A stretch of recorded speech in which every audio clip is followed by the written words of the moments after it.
Hello, I bid you welcome to this crucial edition of our ICAN on Air program, where we strive to instigate and propagate quality thought processes on issues that affect our Commonwealth.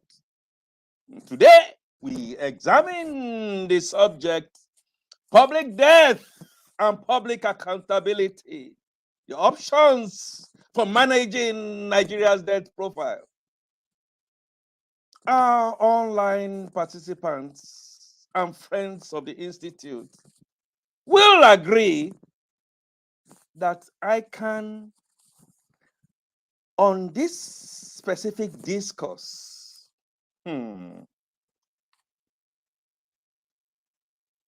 has dominated, I underline that, has dominated professional opinions and has continued to be diverse.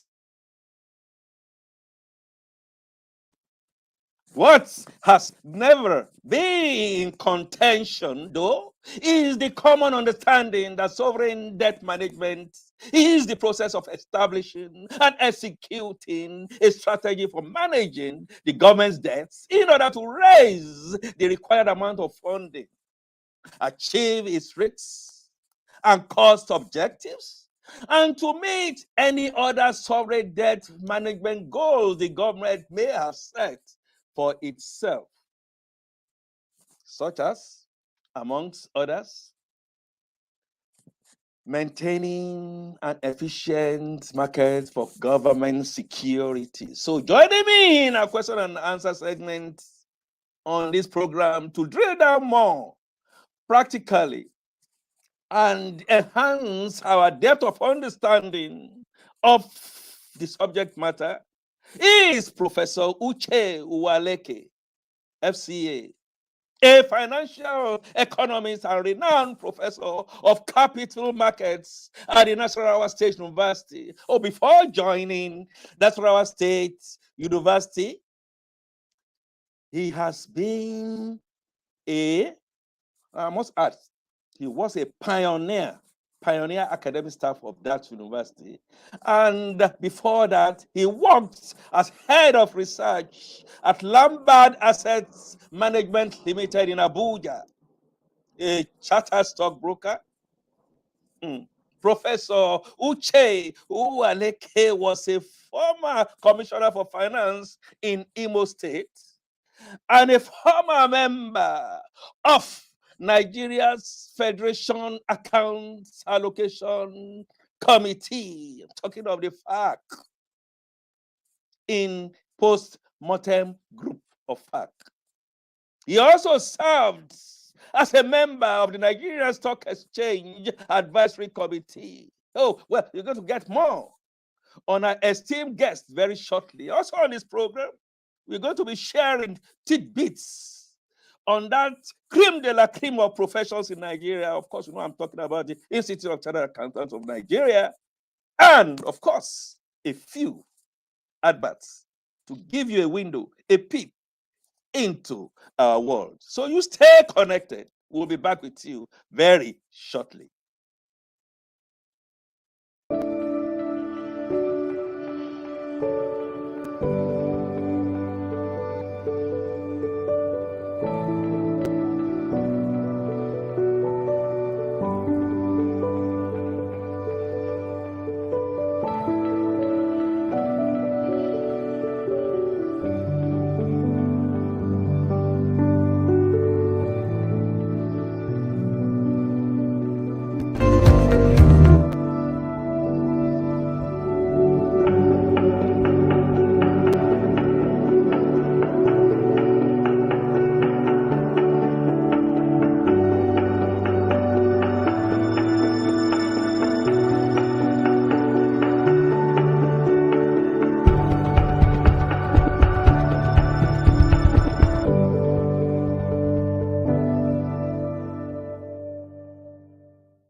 You're welcome back. And join me to welcome my Professor UCHE UWALEKE onto ICAN on Air program. Welcome, Prof. Thank you very much, Akin. Let me greet the president of our institute, Chief Mrs. Eyitayo. I'm also greeting council members and every other person participating in this edition of ICAN on Air. It's indeed my pleasure. Thank you. More pleasure to us and your professional colleagues that we are going to go on a coaster, not roller, in getting good understanding. I described this episode as crucial because of the subject, debt and public accountability, the options for managing Nigeria's debt burden.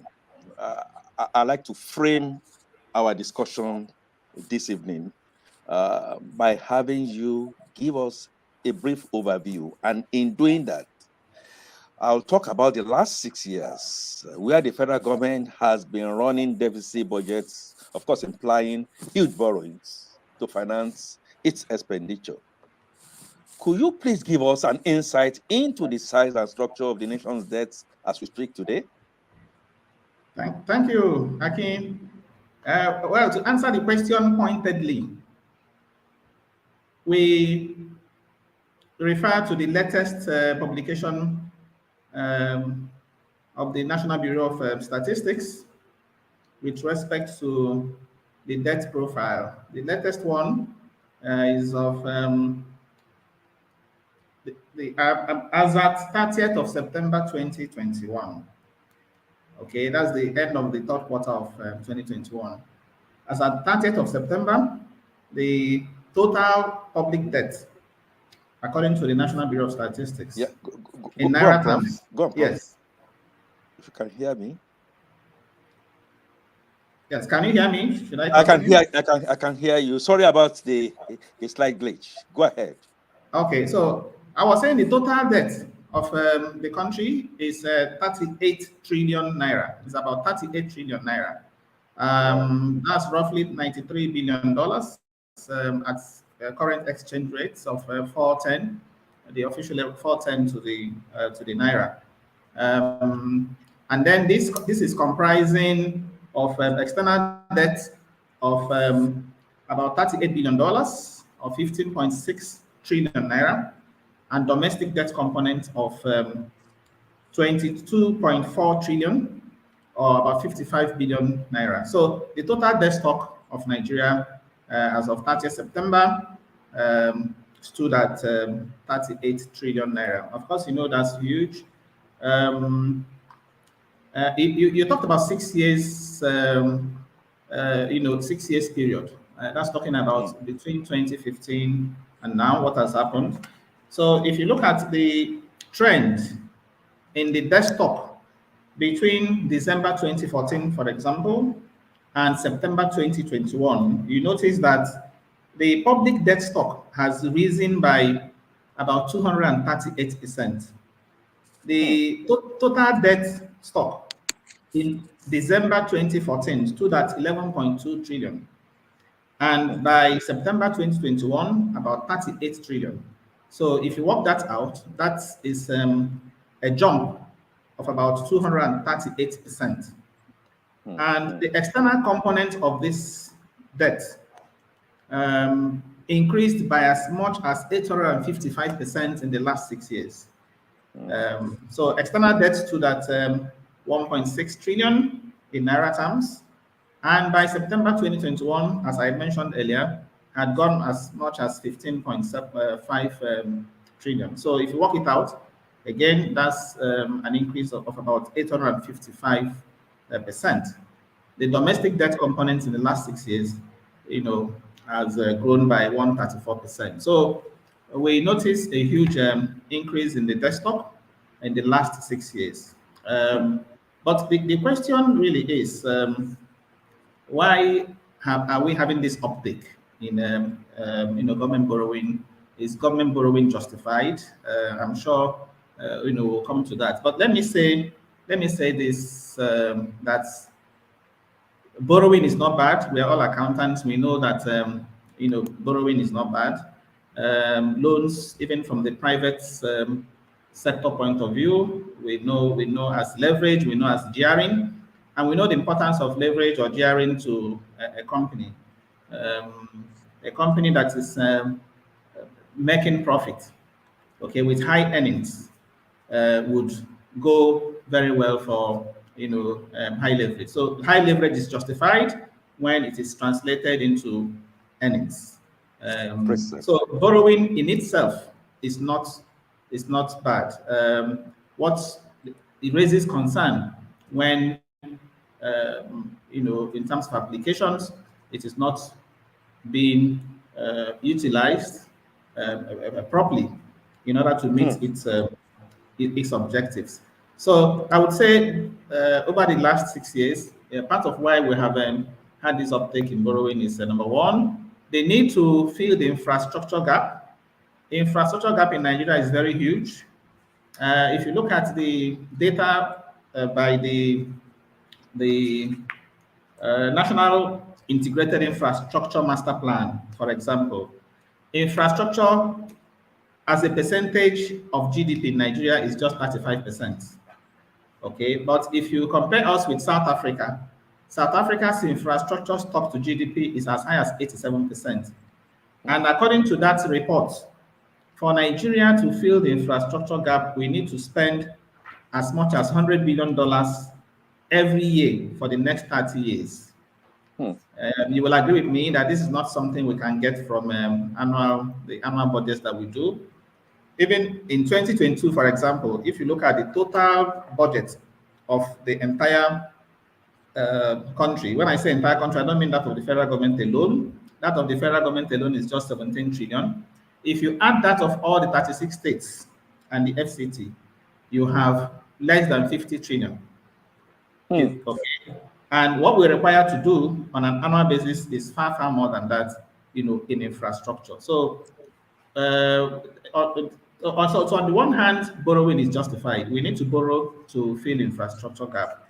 Another reason we have borrowed, this much over the last 6 years has been as a result of the need to, of course, grow the economy. We know the economy has faced a number of challenges. In 2015, you recall, oil price crashed, and then the country went into recession in 2016. For 5 consecutive months, we're in a recession, and everybody agrees. I don't think it's in dispute that to get yourself out of recession, you need to spend, and to spend, you need money, and that also explains why the the huge loans that have been taken over time. Another reason too, you can also tie to the 2020 events of COVID. COVID-19 came. It also came with slumping oil price, and in order to address the economic impact of COVID-19, the government also borrowed hugely, both domestically and on the external front. So I would say on that score, one can justify, the borrowing that has been made over time. But the other question is, um, could we have done, would I say, better in terms of the sources of the loan and in terms of of course, being mindful of the cost of the loan? I think for me, these are the concerns that we are beginning to, rely more on commercial debts, rely more on debts that are expensive, and of course, and in the process, increasing the debt service to revenue ratio, which is the real challenge that this country has. The real challenge that the country has, the debt to revenue ratio. And from what you have said, if you look at the pre-Keynesian model of economic stimulation, we should be thinking of the balance of efficiency and effectiveness. Well, I'd like to quickly ask you to share your perspective of the Fiscal Responsibility Act concerning government borrowing and why they have been observed largely in the breach, very briefly. Yeah, thank you. Of course, the FRA 2007, in order to ensure discipline in government borrowing, put a cap, put a limit of 3% to GDP with respect to budget deficits. Of course, when governments run deficits, these deficits are largely financed via borrowing. So the Fiscal Responsibility Act now capped it at 3%. Deficit should be more than 3% of GDP.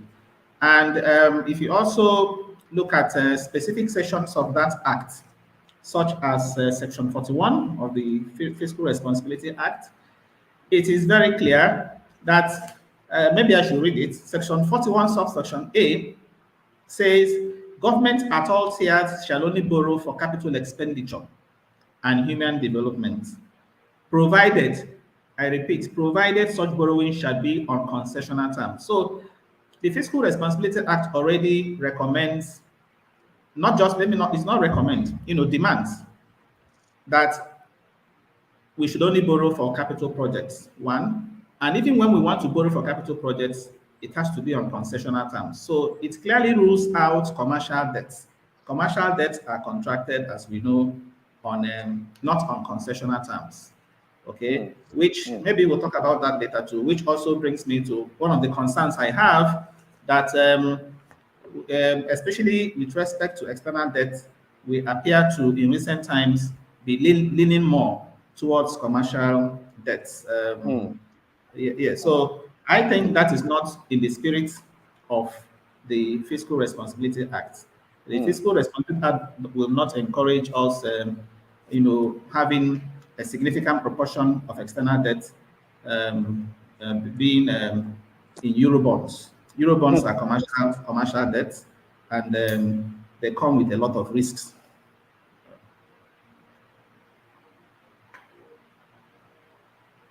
Yeah. Yes, you are talking about Eurobonds. Yes, I was saying that the Fiscal Responsibility Act, it encourages governments to borrow on concessional terms. Okay. In other words, if we are doing external loans, we should do more of the World Bank.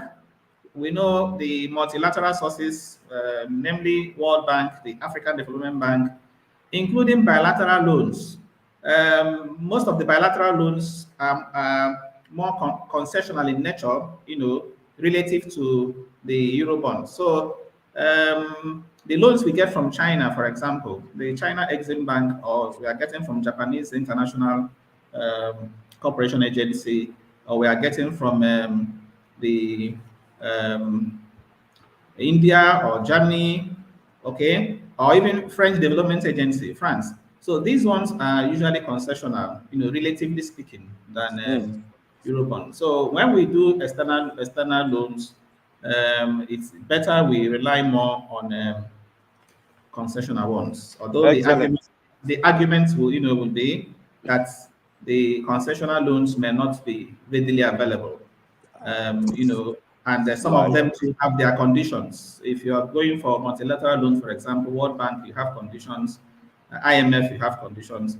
But the commercial ones, especially the Eurobonds or Paris Club debts or London Club, they are easier to disburse on the part of the lender, and so you tend to embrace them, easily, as Very opposed to doing. interesting. Yes.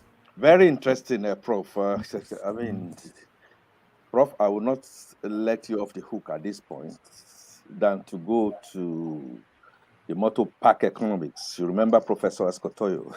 So there are some questions he will always want to ask, and this is one of them. That often governments, like you have said, has insisted that its debt to GDP ratio is tolerable and among the lowest in Africa. May I ask you, how do you react to this? How relevant or meaningful is this ratio to the layman who can access 3 square meals a day? Yes, thank you very much. The idea of having debt indicator is to also guide borrowing, to ensure that your borrowing is within limits, or your borrowing is targeting certain objectives. So we have debt indicators, one of which is the debt to GDP ratio. Yes, it is true. Debt to GDP ratio for Nigeria is among the least in Africa, and even in the world, at less than 30%, for example, when the World Bank threshold it talks about 56% for countries in the same peer group as Nigeria. So if we have a debt to GDP ratio of less than 30%, of course, it could be interpreted to mean that we still have some borrowing room, some borrowing space in that regard. But the problem with that, the problem I see with debt to GDP ratio is that debt to GDP ratio is more of a number, it's more of a metric. A metric. You see, when we say debt to GDP, we mean debt as numerator, GDP as denominator. So if you rebalance your GDP and you increase your denominator, that ratio reduces. You remember in 2010 we rebalanced our GDP. Right. Okay. No, in 2014, using 2010, we rebalanced our GDP in 2014. And that Right. rebalancing that we did increased the GDP. So once your denominator increases, your debt to GDP ratio drops, but does not change anything in terms of substantial reduction in debt. It doesn't. Okay. So in terms of substance, it doesn't change anything. Okay. Now, Okay. as we speak, the National Bureau of Statistics is also talking about a rebalancing of GDP that will be carried out next year. So if we rebalance GDP next year and grow GDP again, the denominator, it further reduces our debt to GDP ratio. But does that reduce the burden? The answer is no. So for me, the true test of debt burden, the true debt test or debt burden indicator is not debt to GDP ratio, because debt to GDP ratio is susceptible to accounting manipulation. You can manipulate your denominator and then get a favorable or something that appears a positive number. But the real indicator is actually debt service to revenue. Okay, out of the revenue you're getting, how much are you committing to the debt service? That is where the burden is. And that is why it is obvious that the debt burden we are carrying now is beginning to be very heavy. Okay, look at even the disclosure that was made in the 2021 budget.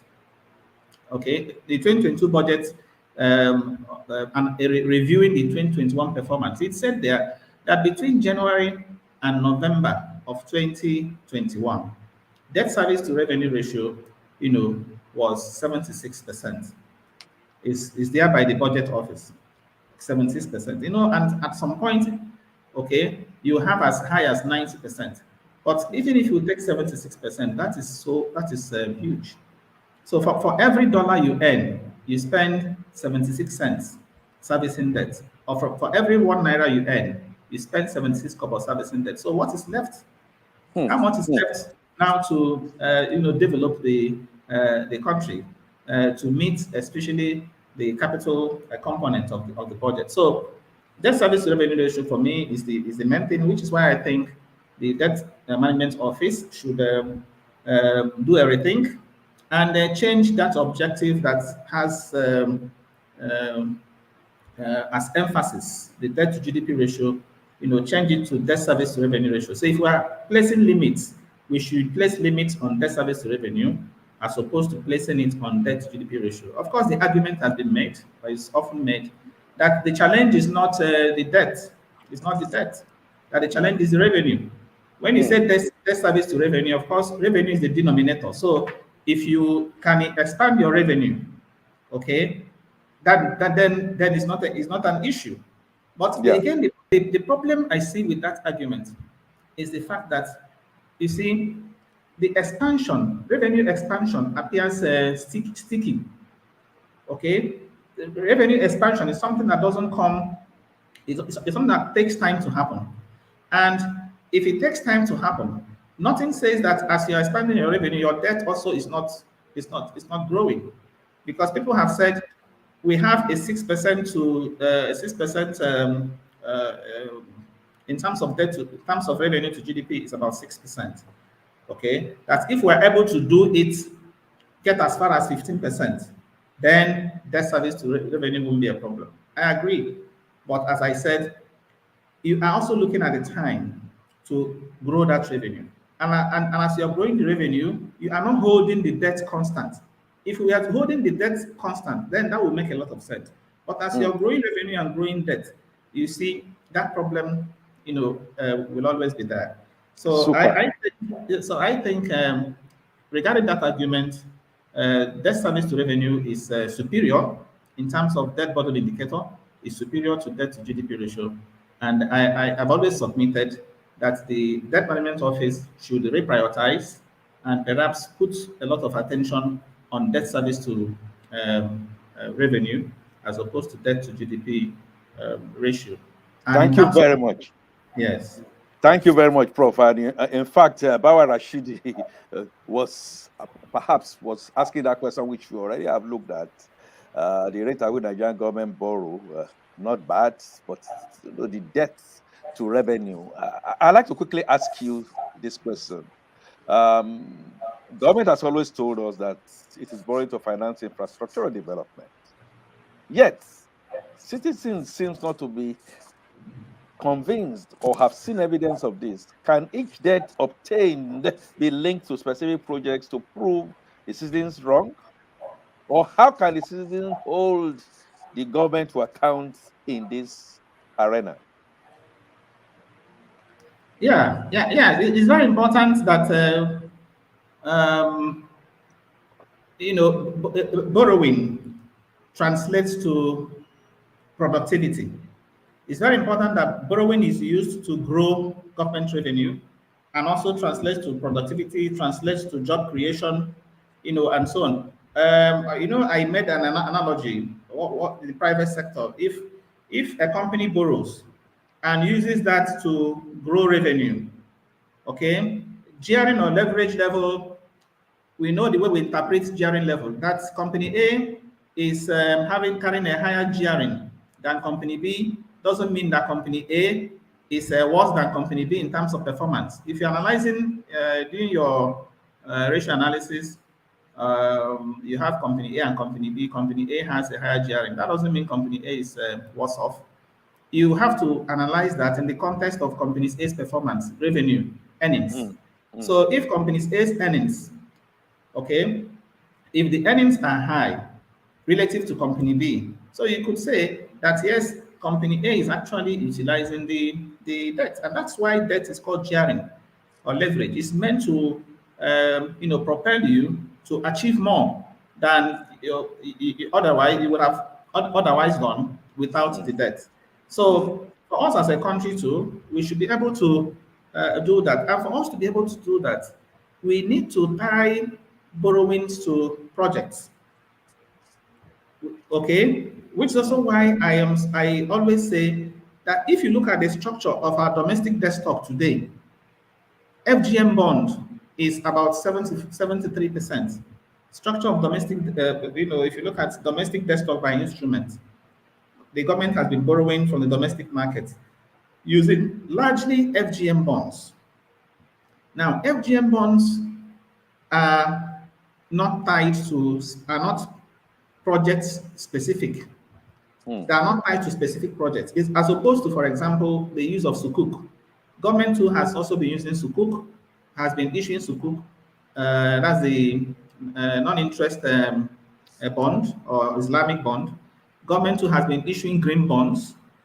These, for me, are the real infrastructure bonds because proceeds of Sukuk are usually channeled to infrastructure, roads, for example. Yes, green bonds, when government issues green bonds, they use them to finance, environmentally friendly projects. So you can tie them to projects. But the thing is that if you look at what the structure, the infrastructure bonds represent less than 3% of the total thing. FGM bonds are the highest, followed by the treasury bills, okay, Nigerian treasury bills. So that's why I always suggest that it is better for the government to focus on infrastructure bonds. If the government is issuing borrowing from the domestic market, let them use Sukuk, let them use green bonds, let them use railway bonds, let them use infrastructure bond. Right. Such that when the money comes, they are ring-fenced and used specifically for the purposes they are meant. Because when you issue FGM bonds, general obligation bonds, and the money comes, even when the government originally intends to use them for infrastructure, if there is an issue, okay, that money can be diverted to even consumption purposes, okay, such as for example, this fuel subsidy. You can see the problem we are getting into now, and that's the more reason we shouldn't be issuing just FGM bonds, because if we issue FGM bonds and you have need to, the government, for example, has said they are no longer going to remove the fuel subsidy. It means we continue to subsidize, and with what is happening now, oil price has gone beyond $100 per barrel. Okay, and nobody knows when this Russia-Ukraine thing will end. So it means that the cost of subsidizing fuel will continue to rise, and that will also mean more borrowing on the part of government. And if the government is going to subsidize fuel, is that productive? Very, very unproductive. Yes, yeah, but that is consumption, and which is why when the government said we're going to remove it, and then some of us welcome the idea, but unfortunately they went back to say no, they're not doing that. So borrowing to subsidize fuel is consumption, and it is not going to really help this economy. So I think the way to go is for us to focus on infrastructure bonds when we want to borrow, and make sure that any borrowing, as specified in the Fiscal Responsibility Act, any borrowing is tied to infrastructure. It's tied to infrastructure. Exactly, particularly when they are tied to self-liquidating projects. It's tied to infrastructure. Sorry about that glitch. Now let's get back, Prof, to this issue of revenue, which continues to be our Achilles heel. We have complexities in Nigerian environment.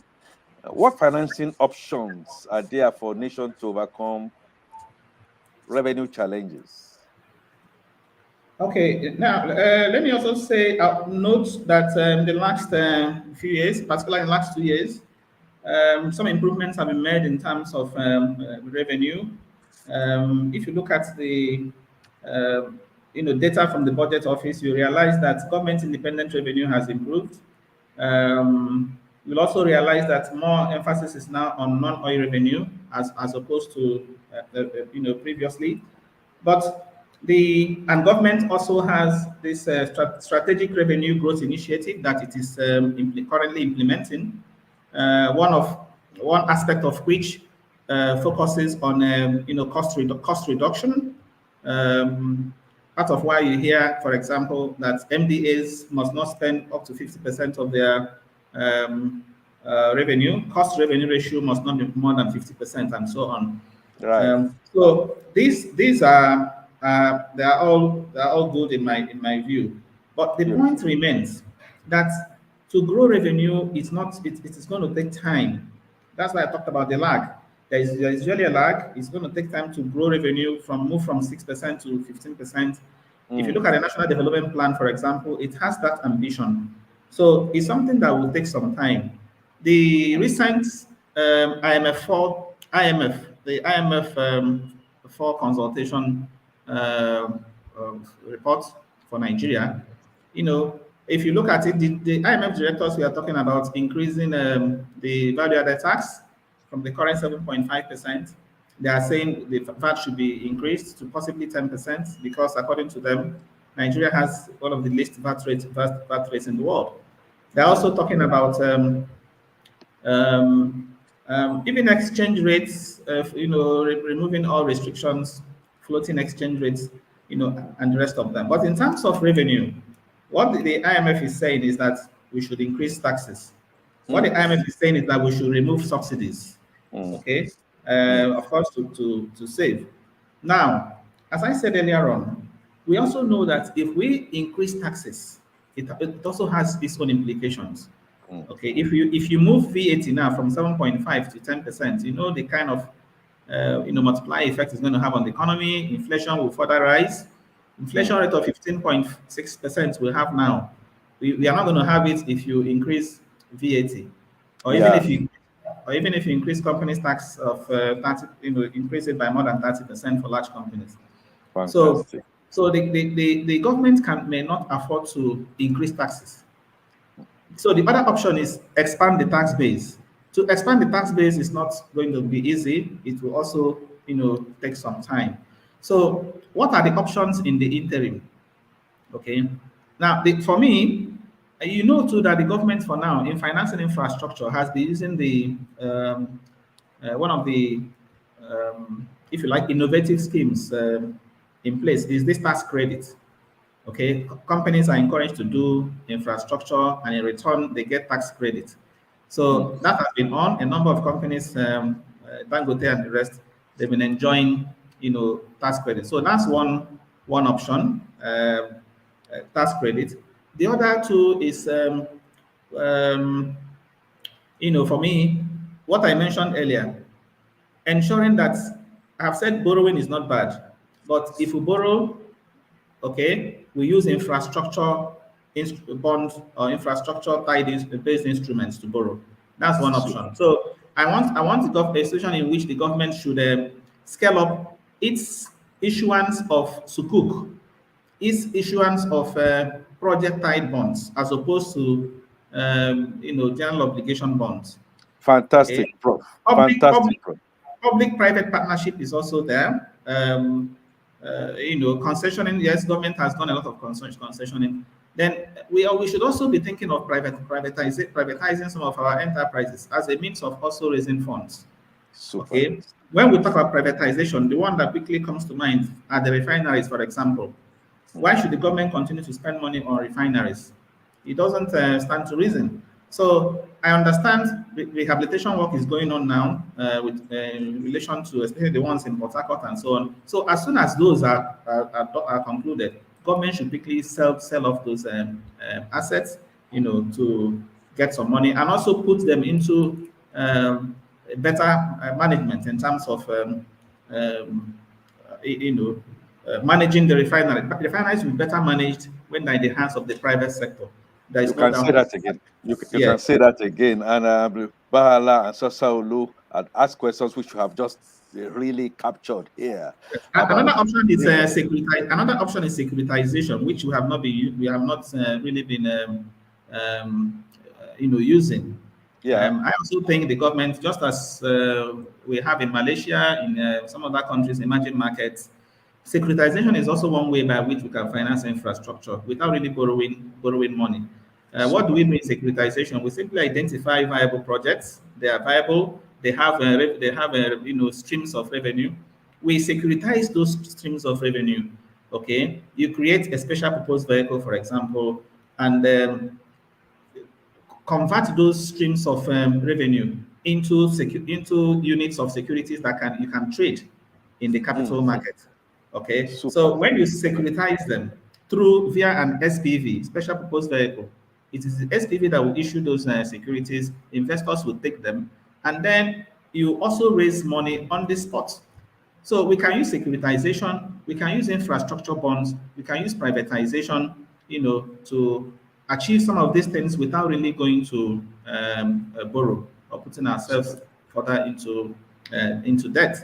And I think the private sector can actually, do these things without the government borrowing. Look at there's a video that has gone viral recently about investors that are coming into Abuja, to set up a mega city. These investors are not asking the government to bring one kobo. They are the ones bringing in the money to set up the mega city, in Abuja, with a lot of business, with a lot of investments in Abuja. And that is what you get when your duty as a government should be to create an enabling environment. If the environment is enabling, if the laws are business friendly, investors on their own will come to Nigeria, and invest. And the infrastructure you are talking about will not be done by you, the government, will be done by the investor. This project I'm talking about now, all the infrastructure around the city is not going to be done by government, it's going to be done by the investors themselves. So that way, the burden of saying you want to do road, you want to do this is taken off you, especially those roads that are viable, so that the government can concentrate on maybe the rural roads, the feeder ones, while the viable ones are done by the private sector, knowing full well that, of course, they will recover their investments over time. That will now be the investments, the green bonds, the asset-based bonds, and securitization. Prof will go on a very short break, and when we come back, and one of the things I will be asking you will be this to and fro about borrowing from China, on terms that may not be clear. How justifiable is this? We'll be back to tackle this and few more questions because time is not our friend. We go on break right now. We'll be back with you shortly.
You are welcome back.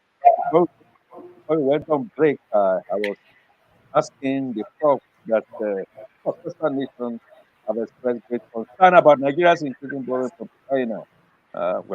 For terms that are not entirely clear. Will you say this concern is justified? And should Nigerians be fully briefed about the terms of borrowing and how to pay back?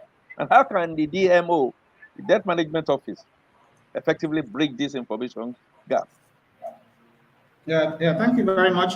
Again, if you don't mind, before then, I saw a message scrolling on my screen, from one of the participants saying that I talked about fuel subsidy removal. Okay. But why the masses, why people are against the removal is the sincerity of government and all that. Yeah. But let's not forget too that the fuel subsidy has been known to become a cesspit, one heavy cesspit of corruption. That there is heavy corruption, around fuel subsidy, which is not being transparent. Okay. Today, if I ask you, what is what quantity of fuel of PMS is consumed in Nigeria today? Nobody can tell you specifically that this is the quantity of fuel that is consumed in Nigeria. Whether some say 50 trillion liters, some say 60 million liters. Okay, so nobody knows the exact quantity. And how can you be subsidizing, paying subsidy on something that you don't have the data on? So that is one of the things we talk about. Apart from the fact that even if you look at it critically, the subsidy is actually something that is the rich are enjoying. The subsidy is not something that is actually benefiting the poor. Studies Of have course. shown that it is that this subsidy is actually regressive. It's a regressive tax, if you like. Regressive in the sense that it is the rich It is clearly consumption. Everybody knows that. consumption. We So do not let me. even So that is the as being reason. counters, we do not know how much of this is smuggled, across the borders. Exactly, exactly. So And we have a lot of we have issues. a lot. So Mhm. briefly on this issue concerning loans from Yes, China. I think yes. I am not against taking loans from China. You see, the place of China today in the world is China is one country you can't afford to and say you won't have dealings with China. But I agree with you that if you are having a relationship with China, it has to be transparent, it has to be clear. We have read about countries where China, has gone ahead to take over their infrastructure financed by Chinese loans on account of default. But we don't pray that happens in Nigeria. We see when you go out, if you go around, you travel around, you see, imprints of China projects here and there. For example, if you go to the airport, you see CCE and so on. Okay, now these are project-tied loans. For me, that's what is important. They are tied to specific projects. So Mm. regarding the transparency aspect of it, this is where our National Assembly, must come in. Okay, before loans are procured from China, the National Assembly should ask questions. Okay, find out, for example, the terms of those loans before giving approval that those loans be taken. Okay, what projects are they going to be financed? The terms. And this country will have very intelligent people, very smart people in negotiating such loans. For example, it doesn't have to be strictly the business of the DMO or government people and China. We should be able to reach out and get experts to, legal experts in Nigeria to join the team that will go to do these negotiations. Okay, Excellent. I'm not saying it's not being done. If it is not being done, that should be looked into. So it's not about a few people, for example, a few government officials going to negotiate these things, with them in China. But as I said Super. earlier on, the National Assembly has a lot of role to play to ensure that these loans, okay, are transparent when they come, the terms are there, and that the terms are even in line with the Fiscal Responsibility Act, and that they are concessional. Okay, they are Precisely. not the ones that will tie us. Yes. So I think that is Precisely. important that National Assembly scrutinizes every request for loan made by the executive arm of government. We cannot overemphasize the oversight function and then the counting accountability function, which the Institute of Chartered Accountants have continually preached to members of the National Assembly of Federal. Give it to us, we'll be able to deliver this devil. Unfortunately, time is not our friend. I must ask you this question, Prof. How about the issue of public debt of subnationals? I'm thinking of state governments and optimal approaches to their management, very briefly. Yeah, for state governments, if you look at the state government's debts, you find that Lagos State, for example, is the highest indebted state. It's having the highest debt. But again, you also look at it in relation to capacity. Lagos State has the capacity to, take on such loans. Lagos State has the capacity to repay. So the size of a subnational debt should be seen in relation to its, capacity to take such loans. But I also have to observe, of course, I function that's at subnational level. I also have to observe that some states too um, are having problems because they have taken more of short-term loans to finance, to attempt to finance long-term projects. That's funding mismatch. You find some states, for example, going to take money from banks. If you borrow from banks, you don't put such money in projects that will not easily pay back. So Wow. that creates its own problem. That's why the federal government at some point had to come in to assist the states.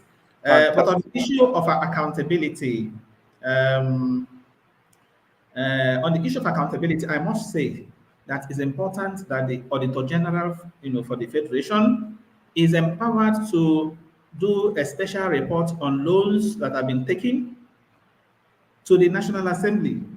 The Auditor General should be able to give special reports on loans taken for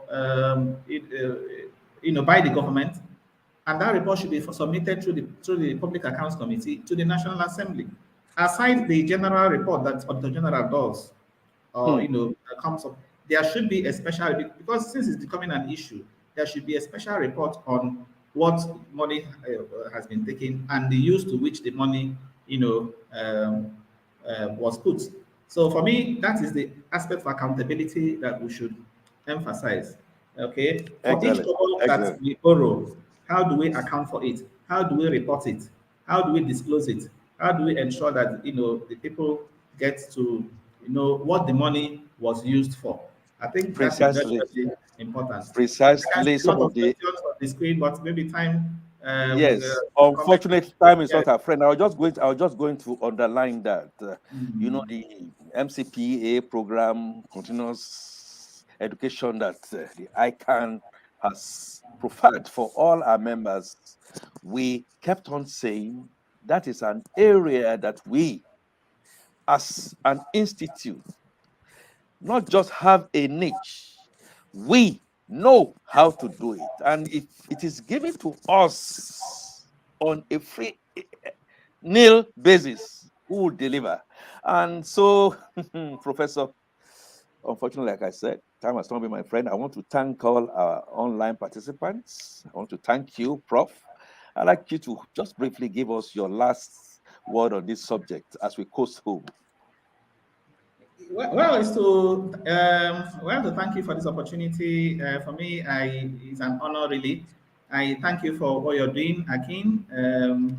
I thank you for what you're doing. This ICAN on Air is a very, very bold and good initiative. I want to thank the institute, the president of our institute, Chief Mrs. Eitayo. Interestingly, I was with her this afternoon. I Oh, want to thank her for supporting this ICAN on Air. And let me also say this, Akin, ICAN developed an index, an accountability index, right. okay? Yes. And this is the accountability index, is meant to be used to assess, governance, accountability across the states, including the federal government. I think we should continue to push that and ensure that as we release those reports, a lot of states key in to see to what extent they can improve on their accountability. I'm only saying that it's a good idea. It's something that we should continue to push. Some states are yet to embrace it, but we should continue to push to ensure that it is nationally becomes something that's nationally accepted, and a yardstick for measuring performance, a yardstick for even saying this person has performed. Let us vote the person back to office. Thank you very much. Thank you Yes. very much. Rest assured, we are going to be calling more on you, time being the challenge that we have here. And I thank our online participants. I'd like to share with our professional colleagues and friends of the profession a few tidbits on our diary on entrepreneurship. I'd like to announce the sequel to the orientation program of the Institute of Chartered Accountants of Nigeria's Entrepreneurship Development Center, ICAN EDC for short, which held on January 26, 2022. The practical session that was postponed from February 7, 2022 will now commence on March 21st, 2022 at the Entrepreneurship Development Center, ICAN Center at Amuwo Odofin, Lagos.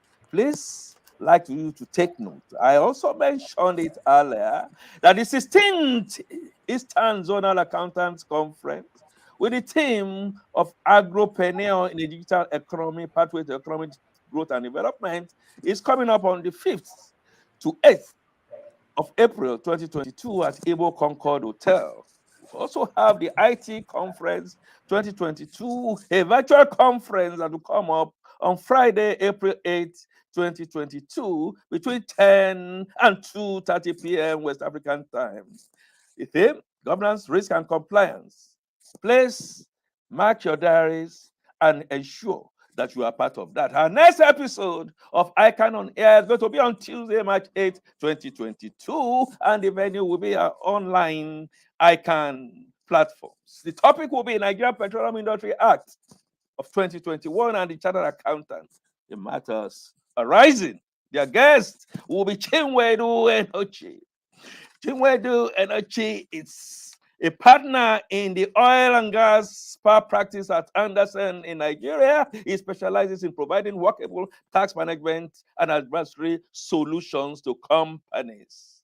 He is a great hand in oil and gas PIB industry. I dropped this quotation that a public debt is a kind of clincher, a kind of anchor in the storm. But if the anchor is too heavy for the vessel, she will be sunk by that very weight, which was intended for her preservation. That quote is attributed to Charles Caleb Cotton.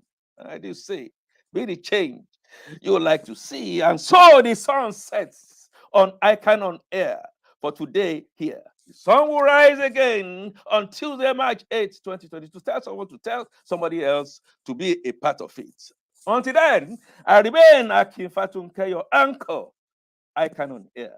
Bye for now.